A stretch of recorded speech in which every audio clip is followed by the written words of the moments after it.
Днес ще се занимаваме с качването на маховика и съединителя на великото брусо, заради което сиронеко ще ме набие.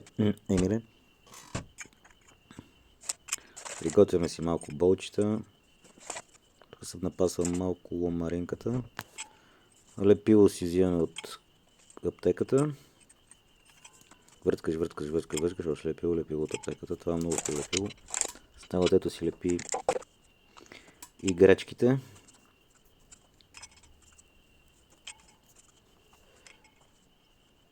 Колко скучно видео. Да, приготвяме 100 000 ключове, защото като си гречев и обикновено натягаш много. Имам си един малък, имам си един голям и накрая штракалото. Прекараме, разбите, с малко лепило. Тук и този маховик не се застопорява само по едно също положение. Там долу вляво има една резка, която е спрямо вала. Иначе не удисват дупките. Тук стегаме с любимия ми ключ. Притегаме. После по-малко да се потиме. В случая аз. Стегаш. Върткаш, свърга с инструментите добре.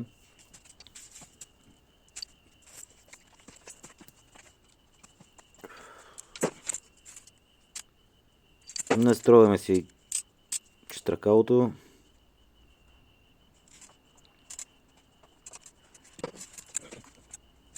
Завивам си един болт с щанга от Жигула. Много хубаво се държи.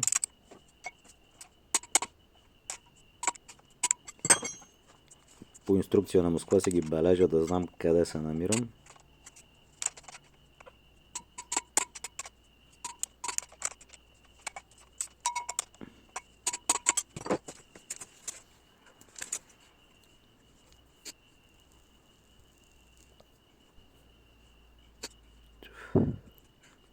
Малка почивка, че се запотих.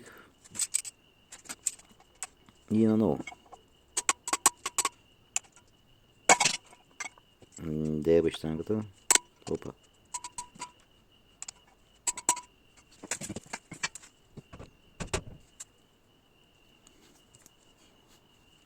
Пак почиваме, че сам ми е гадно да се държа. Да се не въртка.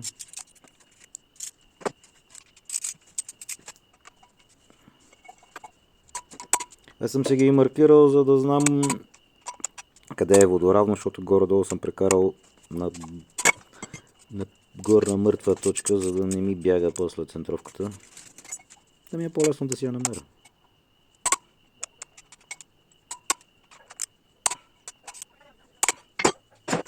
Последна проверка май беше това.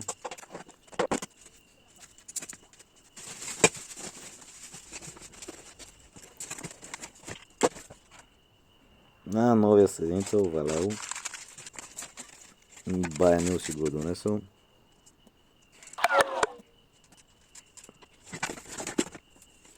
Да, тук засещам, че трябва да се обезмасли.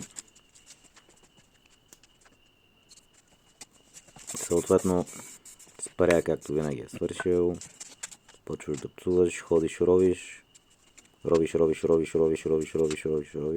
не намираш нищо. И вадиш обезмаслителя за боя. И почваш да тръкаш. Тръкаш. Ще спря става по-лесно.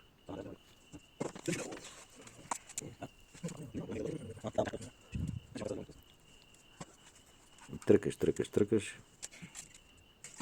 В този момент се появи Бай Драгой. В точния момент. И установихме, че дупката и опашката, която ти трябва да застопориш съединител, е същата като на москвича. Бусо, москвич. Идеално. И те тук ми писна. Айде, лека вечер.